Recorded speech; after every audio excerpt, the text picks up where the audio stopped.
भगवान की बातें इस YouTube चैनल पर आपका स्वागत है।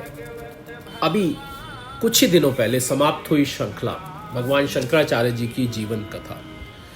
इसी प्रकार हमारे शास्त्रों में कुछ ऐसे महापुरुषों की, भगवान तुल्य महापुरुषों की कथाएं मिलती हैं जो कि बहुत विस्तार से नहीं मिलती हैं, परंतु उन महापुरुषों ने, उन भगवत तुल्य, भगवान तुल्य महापुरुषों ने कुछ ऐसा कार्य किया, ऐसा योगदान हमारे अध्यात्म को दिया कि उनको कभी भी भुलाया नहीं जा सकता। और उनका कद इतना ऊंचा है कि कोई भी शब्द, कोई भी कथा उन तक पहुंच नहीं सकती, उनका व्याख्यान नहीं कर सकती। पर फिर भी भगवान की बातें इस YouTube चैनल पर हम कोशिश करते हैं कि उन महापुरुषों की, उन इतने बड़े संतों की और इतने बड़े ऋषि मुनियों की, जिनमें और भगवान में कोई अंतर नहीं था, हम कोशिश करते हैं कि कुछ आपको उनके जीवन से संबंधित बातें बताएं। इसी श्रृंखला में हमने भगवान शंकराचार्य जी का उस 32 कैप्सूल्स में जीवन कथा का व्याख्यान किया था।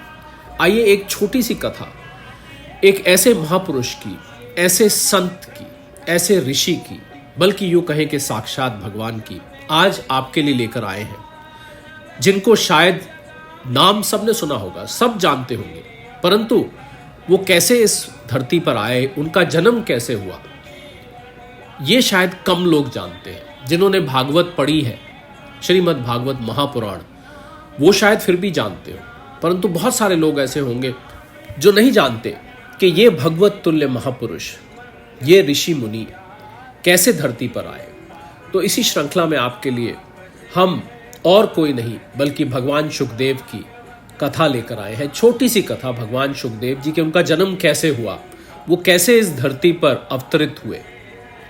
और भगवान शुकदेव जी, जो लोग नहीं जानते, उनको हम ये बताना चाहेंगे कि श्रीमद् भागवत महापुराण के वक्ता राजा परीक्षित को भगवान शुकदेव के मुख से ही ये सुनने को मिली। उसके वक्ता भगवान शुकदेव ही है। भगवान शुकदेव जी के शिष्य सूत जी ने आगे शौनक आदि ऋषियों को ये कथा सुनाई, जिसको हम श्रीमद् भागवत महापुराण के नाम से जानते हैं। तो आइए देखते हैं कैसे भगवान शुकदेव इस धरती पर अवतरित हुए, कैसे वो यहाँ पर आए, क्या उसके पीछे रहस्य है। उससे पहले भगवान की स्तुति करते हैं, गुरु की स्तुति करते हैं। गुरुर् ब्रह्मा गुरुर्विष्णु गुरुर्देव महेश्वरा गुरुर साक्षात पर ब्रह्म तस्मै श्री गुरुवे नमः, तस्मै श्री गुरुवे नमः। पूर्णमदा पूर्णमिदं पूर्णात् पूर्णमुदच्यते पूर्णस्य पूर्णमादाय पूर्णमेवावशिष्यते। ओम शांति शांति शांति। तो जैसा कि अभी थोड़ी देर पहले आपने सुना कि भगवान शुकदेव ही वो हैं जिन्होंने राजा परीक्षित को उन 7 दिनों में भागवत सुनाई, जब राजा परीक्षित को तक्षक नाग काटने का श्राप मिल चुका था। और उनके पूछने पर कि इन 7 दिनों में मैं अपना कैसे उद्धार कर सकता हूं, भगवान शुकदेव ने उनको कहा कि श्रीमद् भागवत की कथा ही एकमात्र उपाय है जो आपको इस भव सागर से तार देगी। तो भगवान शुकदेव, शायद कुछ लोग जानते होंगे कि भगवान वेद व्यास के, महर्षि वेद व्यास कह लीजिए, भगवान वेद व्यास और ज़्यादा अप्रोप्रिएट लगता है, भगवान वेद व्यास के पुत्र थे। तो एक बार कथा ऐसी आती है कि एक बार माँ पार्वती के गुरु वामदेव, ये भी शायद कम लोग जानते होंगे, वो कैलाश पर्वत पर आए। तो पार्वती जी ने उन्हें प्रणाम किया, उनका आदर सत्कार किया। तो वामदेव जी आदर सत्कार, जब वहाँ कुछ देर रुकने के बाद जब जाने लगे, तो जाते समय पार्वती जी से बोले कि बेटी, अपनी पति से पूछना कि आपके गले में जो रुंड मुंडों की माला है वो किस चीज़ की है। तो पार्वती जी ने भगवान शंकर से पूछा कि पति देव, आपके गले में जो ये माला है, ये भला किस कारण से है और ये किसकी है। और यहाँ पर एक बात जाननी आवश्यक है कि जब भी पुराणों से उठकर कोई भी कथा आप तक पहुँचती है, तो ऐसा देखा गया है कि कथा का तथ्य तो एक ही रहता है, पर कथा के फैक्ट्स कहीं कहीं थोड़े थोड़े आपको बदले मिलते हैं, क्योंकि पुराणों को आज हमारे पास प्रिंट होके आए हुए हजारों लाखों साल हो चुके हैं, पुराण उपलब्ध है, यही बहुत बड़ी बात है। तो आपको अगर कथाओं में थोड़े थोड़े फैक्ट्स डिफरेंट मिले, कुछ कई बार कैरेक्टर्स भी डिफरेंट मिले, पर कथा का तथ्य नहीं बदलता है, तथ्य एक ही रहता है। तो इसलिए अगर किसी ने ये कथा किसी और रूप में भी सुनी हो तो उसमें कोई हैरानी की बात नहीं। ना ही ये कहा जा सकता है कि वो कथा गलत है, ये सही है, या ये सही है, वो गलत है।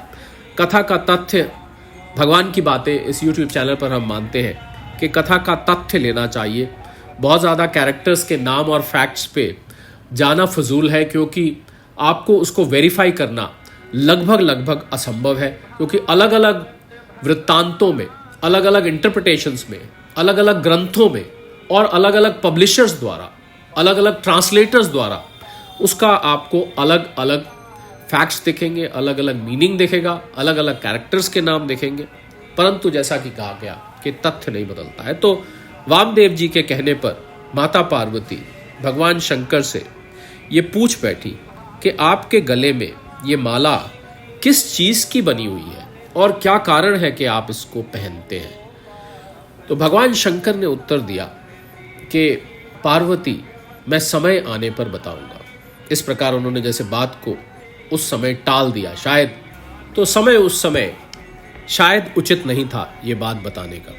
कुछ समय और बीता, फिर माता पार्वती ने पूछा कि ये माला आप किस लिए धारण करते हैं। तो भगवान शंकर माता पार्वती को बोले, पहले वाला जवाब उन्होंने फिर से दिया कि समय आने पर फिर बताऊंगा।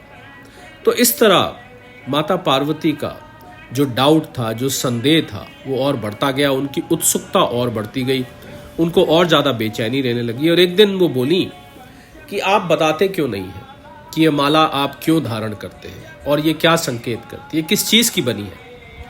तो भगवान शंकर बोले कि देख सती, तू बार बार जन्म लेती है और मरती है ना, बार बार आती है, बार बार जाती है।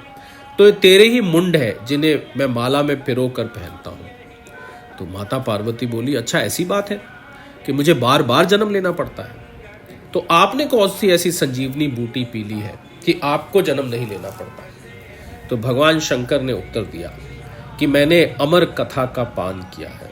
ये अमर कथा ही श्रीमद् भागवत है।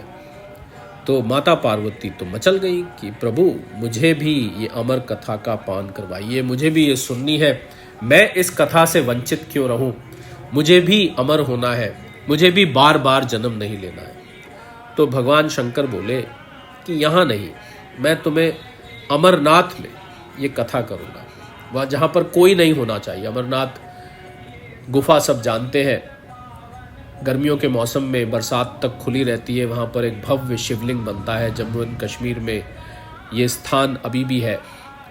तो भगवान शंकर ने कहा वहाँ कोई नहीं होना चाहिए, और जब मैं कथा कहूँगा तो तुम्हें ऐसे हुंकार भरते रहना पड़ेगा कि हाँ हाँ या हाँ स्वामी, जो भी कुछ ऐसी बात हुंकार के मुझे कहनी पड़ेगी जिससे मुझे पता लगे कि आप कथा सुन रही हैं, क्योंकि इस कथा को सुनते सुनते आपको नींद आने का डर है। मुझे डर है कि आपको नींद आ जाएगी, और मैं तो जब कथा सुनाऊंगा तो मैं समाधि में चला जाऊंगा। तो मुझे आपके हाँ स्वामी या हुंकार भरने से पता लगेगा कि आप कथा को बाकायदा सुन रही हैं और आपको नींद या झपकी नहीं आ गई। तो मुझे उससे इशारा मिलता रहेगा, क्योंकि आपके नींद आने के बाद मैं कथा आपको नहीं सुना पाऊंगा। अब माता पार्वती ने कहा बिल्कुल ठीक है प्रभु। तो दोनों के दोनों अमरनाथ पहुंच गए, और भगवान शंकर बोले कि पार्वती जाओ, देख लो अच्छे से कि ये कथा कोई सुन ना ले, कोई यहाँ है तो नहीं। अच्छी तरह से देखो, कोई भी जीव जंतु या किसी भी तरीके का मानव यहाँ इर्द गिर्द नहीं होना चाहिए, किसी की मौजूदगी यहाँ नहीं चाहिए। तो माता पार्वती ने ताली बजाई, सभी पशु पक्षी जीव जंतु वहाँ से भाग गए, और एक तोती का विगलित अंडा वहाँ पड़ा हुआ था। तो माँ पार्वती ने उसे देखकर अनदेखा कर दिया कि ये तो अंडा है, इसमें से तो अभी कोई पक्षी निकला ही नहीं है। तो आज इस कथा को यहीं विराम देंगे। अगले कैप्सूल में आपको बाकी की कथा, भगवान शुकदेव के अवतरित होने की, भगवान शुकदेव का जन्म कैसे हुआ, क्या रहस्य है इसके पीछे, आपके लिए अवश्य लेकर उपस्थित होंगे। तब तक के लिए गुरु की स्तुति सहित सादर प्रणाम। गुरुर् ब्रह्मा गुरुर्विष्णु गुरुर्देव महेश्वरा, गुरुर साक्षात परब्रह्म, तस्मै श्री गुरुवे नमः, तस्मै श्री गुरुवे नमः।